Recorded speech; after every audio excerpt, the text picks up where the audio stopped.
Let's start talking to the tournament director, Loek van Wely. There you guys can see him. Luke, you weren't so happy yesterday. How are you feeling today? Yeah, today I feel much more comfortable about the whole situation. Yeah, everything's now under control. Beautiful. Have you had a chance to look at the games? Well, I just jumped in like just a few minutes ago. I just saw that Anish is playing a very sharp line in the Slav, and Timman is playing some old classical stuff. So well, it's kind of expected. I think Shirov, he got caught in Anish's preparation because Anish he started playing slowly the first like 6, 7 moves, and then ever since he got what he liked, he's been blitzing out his last 10 moves. Yeah, it looks like Shirov is in some trouble. Yeah, that's a famous trick. In fact, you just pretend that you don't know the opening, and suddenly, when it's too late, you can blitz out your moves, and then your opponent suddenly starts to feel warm and feels trapped, and probably he is trapped. Yeah. Still, I'm not sure about Anish's poker skills there because, okay, he's playing Shirov, who plays the semi-Slav every game. They play the main line, follow a game Shirov had already played, and Anish pretends like he's never seen it before. You're like, whom is he kidding, really? Yeah, exactly. On the other hand, I had recently one game with Anish, and I used Ray once the Trompovsky as a surprise weapon, and I didn't expect him to. That I didn't think that he was going to expect it again, me to repeat it. So I used the Ray once as a surprise weapon. So it's kind of, well, you start to level yourself, and try to stay one step ahead. If you think it's a surprise, your opponent might know that realize that it could be a surprise for him, so he will be prepared and stuff like that. How many times do you need to play it to not to be a surprise? No? Like on the 5th time, maybe it will be. Yeah, well, I mean, basically, if your opponent is so convinced that that it's not a surprise anymore, it shouldn't be a surprise, then probably I don't know how many times you really need to convince your opponent. But okay. Well, if you played it 4 times in a row, it's very unlikely you're going to do it the 5th time. So. Yeah. On the other hand, well, as long you keep on winning with it, I mean, why bother to change it? Huh? Fair enough. Can you tell us a bit about this place? Not all viewers or commentators might be familiar with it. Hogeveen. We know it's in Holland. Is it a small town? And where is it? What's going on there? Why a chess tournament there? Well, it started like. This is like the 18th edition, so it's organized every year, and it started as the glass tournament. The pieces were made of glass. We had a glass museum, and chess pieces were made of glass. We were a bit worried that pieces could break in time trial if well, I don't know if. If Paco is blitzing out his moves, I mean, definitely with such a force, definitely would break a few pieces. that's definitely. That's anyway. That's why I don't get invited there, right? Yeah. So that was the beginning of the tournament, and well, we have some sponsors. It started with some. Ascent was a sponsor for many years. It was an energy company, and now it's Univé, it's an insurance company. And okay, we will see what the future will bring us. Hogeveen itself, it's a small city in the north of Holland, quite close to cities like Groningen, which have a longer tradition in chess. Well, I think there was like the famous Groningen World Championship tournament. I think it was in 1948. If I remember correctly, and Hogeveen is relatively a new player on the chess market. So, but it's a small city in the province called Drenthe, and well, I mean, it's not like Amsterdam, but you can still do the traditional Dutch things if you want. What are the traditional Dutch things? Well, I mean, Jan, you're the smoker, so you're the expert. With cheese? What? You mean it's cheese and tulips there? Yeah, cheese and tulips and flowers or whatever. Yeah. And Beautiful. Speaking of Yeah. traditional Dutch, it looks like the Dutch chess scene is changing a little bit, right? Like some of the guys I grew up with, like Stelwagen and Jan Smeets, even you, they're not so much in the picture anymore or less active. And there's this new generation with Anish and Robin van Kampen, this other guy Benjamin Bock coming up, yeah? How do you feel about it? well, I mean, okay, Anish, of course, he clearly is the strongest now. However, concerning second place, I'm not really worried at all. So, I mean, I don't know really what you're talking about. Okay. So, but okay. I mean, but maybe you try to make me feel well, scared or depressed or whatever. But you failed miserably. No, it was a serious question. Not so much about you, but yeah, there's been a lot of guys, I'm not sure. Sokolov, he's not playing for Holland anymore, just your national team. The names are different than just a few years ago, the ones we got used to. Yeah, I have to admit that you noticed that correctly. Yeah. Paco, you ask this guy something, I can't talk to him. No, he's very aggressive. Always, I'm yeah. afraid to. Yeah, well, this. Are you What going to else? do now some damage control or what? Or just asking some neutral questions, or what are you going to have some nice? You can ask Who do us. you think is a stronger session, player, yeah. you or Sergei Tivyakov? Yeah. Is that a question or what? I don't know. What. Of course, it's a question. You have similar ratings, and there's been a lot of back and forth over the years, right? Why didn't you make a match between you and Sergei Tivyakov? You mean in trash talking or chess or synchronized swimming or which area you think you can compete? Well, everything, no? Triathletes or something, no? Triathlon. yeah. no? Triathlon. Triathlon. Yeah. Try it, yeah. But Luke is very sporty. Huh? I mean, like, I think in triathlon he has an edge. I've seen the guy running and swimming, and I haven't seen him swim, but I'm sure he can swim. So But he'll I've probably be I've favored. heard this story with Sokolov. Was it you? You Yeah. went to run with Yeah. Sokolov, and he was, I don't know, just. Yeah, we had a small competition in Cooper test, and he outran me, but definitely, I mean, on shorter distances or longer distances, I definitely would have taken care of the guy, but well, I mean, I was It's a bit strange. I- no? I- On- I Shorter was- on or short- longer, you only- crush him, but he found the exact. yeah, Only in Yeah. 5 kilometers, so it's. only on 12 minutes. I think that's distance he could last. Yeah, I mean, otherwise my speed was too high or my endurance is too good, you know. So okay, and I was such out of shape that okay, poor Ivan, I had to give him But something. he was writing about it on Facebook during months, I think. No? Like, Yeah, I mean, he's still collecting likes for that. yeah, Ivan. But But I he's thought- he's very fit. I mean, he's Ivan, well yeah, known. he's He's Ivan well known Sokolov to- is a big sportsman as well. Yeah, I mean, it was a close call, and the guy was running like every day. And well, I mean, I'm his friend. He's already losing all the bets for money to me. So okay, I mean, let's give him something.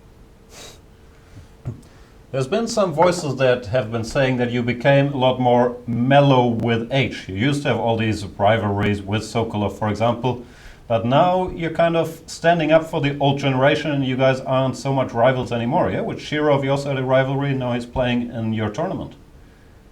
Yeah, well, basically all my natural enemies are kind of passing away. So what I'm supposed to do, yeah? And How old are you? and I sometimes I try to create some new monster which I can fight with, but well, I mean, it doesn't feel right if you have to create it by yourself. So it's all friendly and laid-back atmosphere in Dutch chess nowadays. Yeah, it's although I don't know, maybe some guys they have a hidden agenda or whatever, but well, I mean, right now it's we are quite quite a good, quite good spirit at least. There's no backstabbing for the moment. So let's get some started. This guy Geary, he's number 7 in the live rating list already. Do you feel he belongs there, or he might have risen a little too fast? No, I don't think so. Well, recently he made a jump in, and he started to play more aggressively. And well, basically, actually, what I thought he should have been doing right for many years, and only recently he started to really to improve. Maybe it has to do something with changing his coach. Who knows? Because before he had the so-called self-proclaimed world best coach in the world, but now Vladimir he's Churchilov, doing. so you mean, right? Sorry. And now he has this guy Vladimir Tupakov, and somehow it seems that they have good chemistry. Right. Speaking of Churchilov, he was working with a lot of the guys, the Dutch national team, I think Van Kampen, Anish Giri. Is he out of the Dutch chess scene and working with Caruana and I heard Rajabov now, or is there still ties with him and the Dutch chess federation? Well, if it depends on me, no. Okay. But I'm not the federation. But basically, well, I think it's kind of normal that after so many years of collaboration, that the chemistry is kind of finished, and basically his contract got terminated. That's all. However, the guy took it very personal, and well, he took very much offense to that. But well, I think he should be more grateful that we made basically his career. So, but okay, everybody has his right for his own opinion. So it looks like you're not completely out of rivals yet. Yeah, you still have 1 or 2 out there. Oh yeah, well, I mean, Churchilov definitely now is one of my favorite rivals. Yeah. if I can get a piece of him, I mean, I wouldn't mind. Just in case you're complaining, we're chatting away here. There's no moves yet in the game. Geary against Shirov after 27 knight c6. Geary, obviously still in his preparation, has been blitzing for a while. And Shirov is having a long think here. He has actually, okay, what is the computer evaluation, or are you pretending you're not watching the computer evaluation? I have no idea. My best guess would be around 119 after queen c5 and 172 after bishop c3, but you can never be sure. Yeah, more or less, yeah? Yeah, in that neighborhood. Yeah, okay, fair enough. Because right now, okay, you know that we are kind of experimenting with this heartbeat rate, yeah? Right, tell us about that. So basically, okay, Anish is right now wearing this some Mio link, which is just a kind of a wristband, and Arbiter now is checking what's the fluctuations in his heartbeat. So I want to get some update later on from over there, but I'm just curious how excited he really is about position right now. What's the normal calm heartbeat? Like in my case, it's normally 120, but I've been told that's kind of high. Yeah, I mean like 120. Yeah, just my relaxed state. Yeah, I mean it should be like 70, 70 or, I mean, but well, yeah.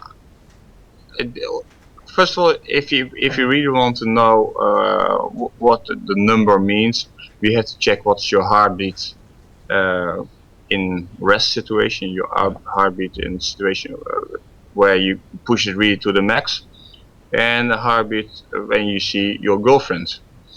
Oh. So that's somewhere in the middle, or that's the highest frequency? Well, that depends from person to person. I don't think today we are pushing Anish to the limit. Huh? Not yet. Huh? Not yet. By now, I wouldn't say. No, but, just. But this is kind of typical position. Okay, well, I guess that Anish is doing very well, and so there's no reason for him to get nervous. But sometimes with Shirov, you never know what's going to happen next. This guy can do miracles, huh? You speak from experience, eh? Yeah, from my experience, that sometimes I had from time to time. Although I have been winning a few games against him as well, but a few of his games were like a big massacre, and that's why people still remember that, including yourself. He's the only one who remembers that. No, Ah, there I are a don't. lot of classic Van Wely against Sheriff battles. I mean, like, I think you're right. The games you were winning were normally more technical, and when you lost, it's more of a massacre. Yeah? I mean, like, so maybe people remember your losses better. Yeah, in fact, that I did some research recently about, because at some point I want to write a book, and of course my classics against Shirov, they should be part of it as well. And I came to the conclusion that my score with black against Shirov is much better than with white. Okay. That's already something. That you see that emotions are controlling your judgment, and this is not good. I mean, that's why recently I start to let's say hire an external guy who's looking, who's preparing me for the games, and who has a more neutral view on how I play or how my opponents play, instead of, well, you always have some kind of colored vision about your own play, or you always think you're strong in some areas, like whatever end games or tactics, and he's then more say, no, you should avoid this, you should avoid the Sicilian at any cost, and they say, well, okay, but I like it so much. Yeah, Looking- but you We've all scored been telling you reasonably. this for 20 years, Luki. You're a strong player if you don't get checkmated in the Sicilian. I mean, like, Yeah, but on the other hand, then I started to play Rubinstein French, and I got mated anyway. So I don't know. Maybe I'm just a hopeless case. E4, E5, I hear is very good. Yeah, next in my next life. Let's give people a short line. After knight c6, Shirov is still thinking queen to c5. Oh, he just played. Oh no, he played bishop to c3 as we speak. Okay. Which makes a lot of sense, attacking the rook and removing the bishop. Mm-hmm. But if white just plays rook to d1, he's still stuck with many of the problems. What odds are you giving us on Shirov holding this game? Well, I mean, it's not a typical position of for sure that he can hold, but actually it can happen that because it looks like that simply white is going to crash through by force somehow. That's my opinion. Knight on c6 is very strong, and f7 is under pressure. I think maybe rook b5 pawn might be under pressure. So I mean, Giri might just simply win by force. But however, if Shirov is able to put up some resistance, and things get, well, a bit unclear, or that he's getting annoyed that he's not winning by force, then, well, then things might go in Alexei's favor. So, because then. So what are the odds? He's a bit of a politician, yeah, asking for odds and you get this long speech, just say 2-1. Yeah? No, I just put my money here on white, that's for sure.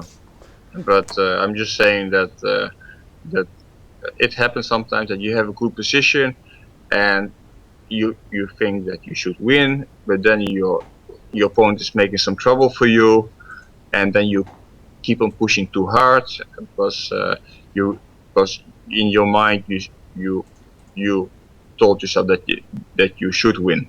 Right. That's I think, well, at least that happened to me a few times. Let's have a brief look at the other game. Can you tell us a bit, especially for our younger viewers, about Jan Timman, one of the biggest legends of not only Dutch but really Western European chess, right? Oh, definitely. I mean, his nickname was Best of the West, Right.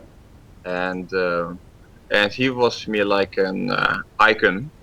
However, I think I was like when I was like 20, 22 or something like that.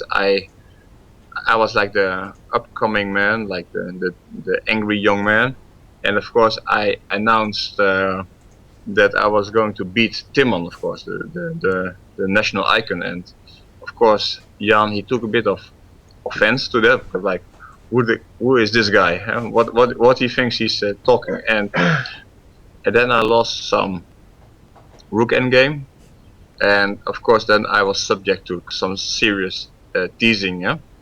And since then the rivalry was born.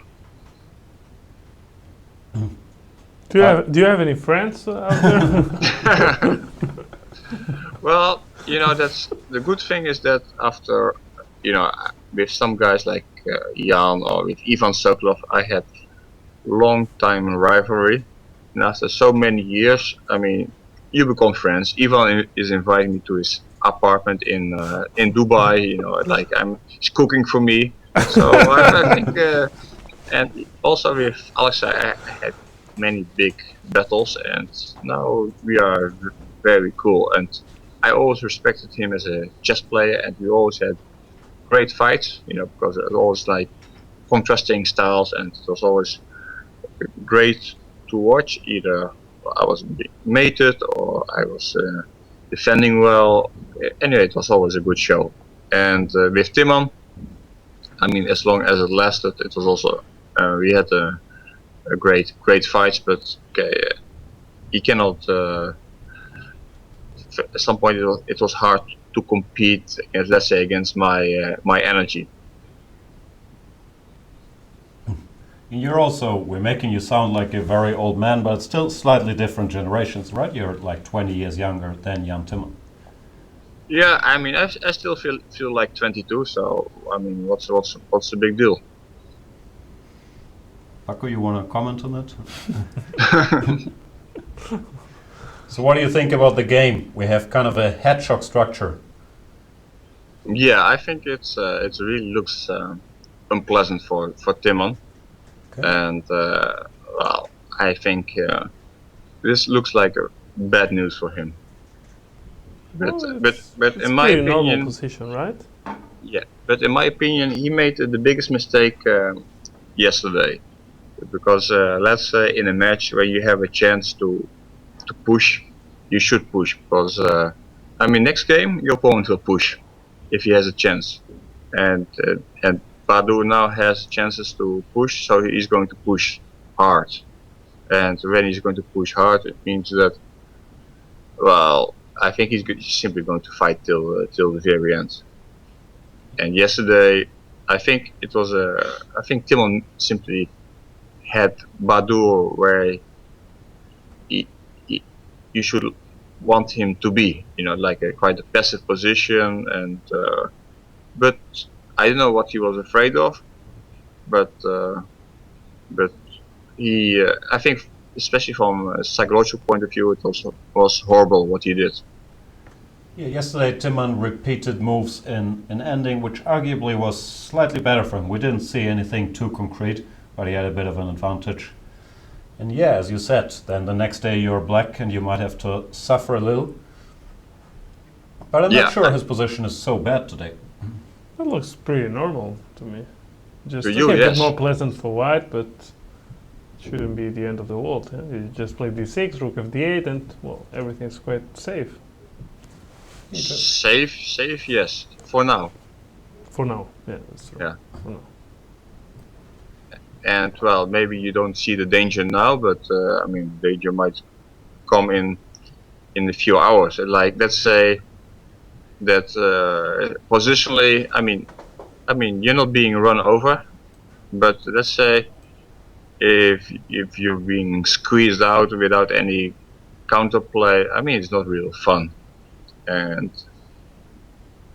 so I don't know how Yeah, we'll see. You want We'll see. Paco, you want to put some money on Timon? I take odds. If you take some odds also from this game, Anish, I take Anish and draw for Timon, and you take Badur winning and draw for Sheriff. What do you think? Sounds like a bad deal. I would just take Anish for win and Badu for win. You can take the rest. I didn't hear that, but anyway, I wasn't interested. So I think he's offering to bet on the 2 players who have 100 extra points, good positions, and the white pieces. Yeah, actually, I have to inform you that I have no right. I'll moral think about issues it. at all. Yeah, basically, once I was playing team captain in Khanty-Mansiysk Chess Olympiad in 2010, and I was betting with Jan Gustafsson for that I was going to bet that Jan Smeets, one of my team members, was going to lose, and I won the bet happily. That is actually true. I also remember you betting a lot on the German national football team against the Dutch national football team. And I won more money. That is true. You're a successful gambler, but a horrible person, let's face it. Okay, I can live with that. Fair enough. Thanks a lot, Loek van Wely. We'll be checking in with you pretty much every day. You're the tournament director, giving us what's going on the scene. And we'll have a look how things go, really. Okay, let's see, yeah? Okay. No Then guys, action have for a today, nice it show sounds and take care of yourself, huh? We might. Yeah. Thanks, Luke. thanks, Loki. Take care.